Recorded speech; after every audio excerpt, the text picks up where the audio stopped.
একবার এক বিশাল বড় বিজ্ঞানী তার নিজের ছেলের মতো করে একটা রোবট বানায়, কিন্তু রোবটটা তার কোনো কথা শুনতো না। তবে এরপরে ওই রোবটের সাথে ঘটতে থাকে অনেক অনেক মজার ঘটনা।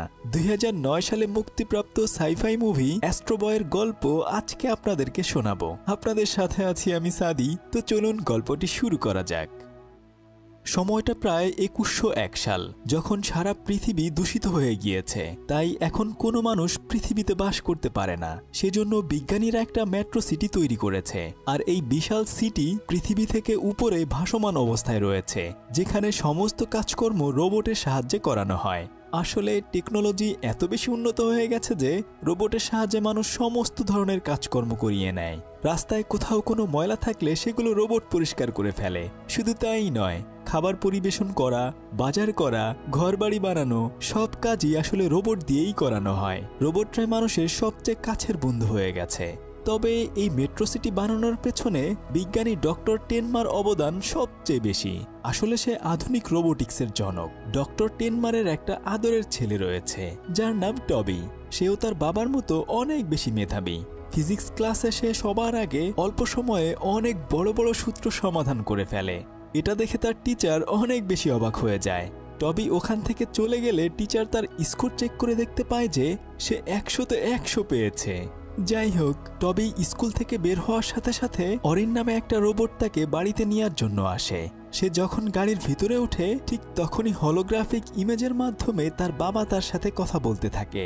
সে তার বাবাকে বলতে থাকে, বাবা জানো, আজকে আমি পরীক্ষায় 100-তে 100 পেয়েছি। তখন তার বাবা তাকে নিয়ে অনেক গর্ববোধ করে। কিন্তু সে তখন টবিকে বলে, আমি তোমাকে কোয়ান্টাম মেকানিক্সের ওই অনুষ্ঠানে নিয়ে যেতে চেয়েছিলাম, কিন্তু আজকে প্রেসিডেন্ট পিসকিপার নামক ওই স্পেশাল রোবটটা মানুষের সামনে নিয়ে আসবে, তাই তোমাকে আমি আর ওখানে নিয়ে যেতে পারছি না। এটা বলেই তার বাবার হলোগ্রাফিক ইমেজ বন্ধ হয়ে যায়। কিন্তু একথা শুনে টবির অনেক বেশি মন খারাপ হয়ে যায়, কেননা সেও পিসকিপার নামক ওই রোবটটিকে দেখতে যাচ্ছিল। আর তাছাড়া নতুন রোবট দেখার জন্য তার মন উতলা হয়ে যায়। তাই সে তখন রোবট অরিনকে বলে বিজ্ঞান মন্ত্রণালয়ে যাওয়ার জন্য। কিন্তু রোবটটা তার কোনো কথা শুনে না, বরং উল্টো বলে, তোমার বাবা বলেছে তোমাকে স্কুল থেকে বাড়িতে নিয়ে যাওয়ার জন্য। আমি তার কথা অমান্য করতে পারি না। তাই সে টবির কথা শোনে না। তবে টবিও বেশ বুদ্ধিমান ছেলে। সে তখন রোবটটির ফাংশন এলোমেলো করে তাকে নিয়ে তার বাবার অফিসের দিকে রওনা হয়। আর এদিকে প্রেসিডেন্ট একদল রোবট নিয়ে টেনমারের সাথে কথা বলছিল।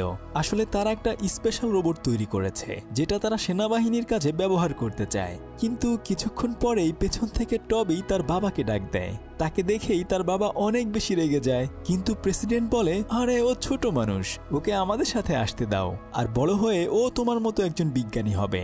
তবে কিছুক্ষণ পরে টবি প্রেসিডেন্টকে বলে, আপনার এই রোবটগুলো অনেক বেশি ওল্ড ফ্যাশনের। এই কথা শুনে প্রেসিডেন্ট টবিকে আর তাদের সাথে যেতে দেয় না। বিশাল বড় একটা অডিটোরিয়ামে অ্যালফান নামক একজন বিজ্ঞানী ব্লু কোর এবং রেড কোর সম্পর্কে অনেকগুলো বিজ্ঞানীকে বোঝাচ্ছে। মহাকাশে গবেষণা করে তারা এই ব্লু কোরের সন্ধান পেয়েছে। আর তাছাড়া এই পদার্থটি পারমাণবিক বোমার চেয়েও অনেক বেশি শক্তিশালী, যা দিয়ে সমস্ত মেট্রো সিটির মানুষের কাজে লাগানো যাবে। শুধু তাই নয়, এই ব্লু কোরের সাহায্যে পৃথিবীতে আবার নতুন করে সবকিছু ঠিক করা সম্ভব হবে। তবে এর সাথে আর একটা দুঃসংবাদও রয়েছে। এই যে লাল রঙের যে পদার্থটি রয়েছে, এটা খুবই ভয়ঙ্কর। বিজ্ঞানীরা এখনো চেষ্টা চালিয়ে যাচ্ছে এটাকে নিয়ন্ত্রণ করার জন্য।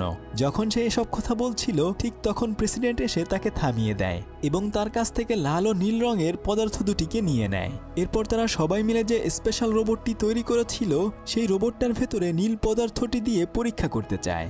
আর তারা এই রোবটটার নাম দেয় পিসকিপার। যেহেতু নীল রঙের পদার্থটিতে পজিটিভ এনার্জি রয়েছে, তাই এটা ভালো কাজে ব্যবহার করা যাবে।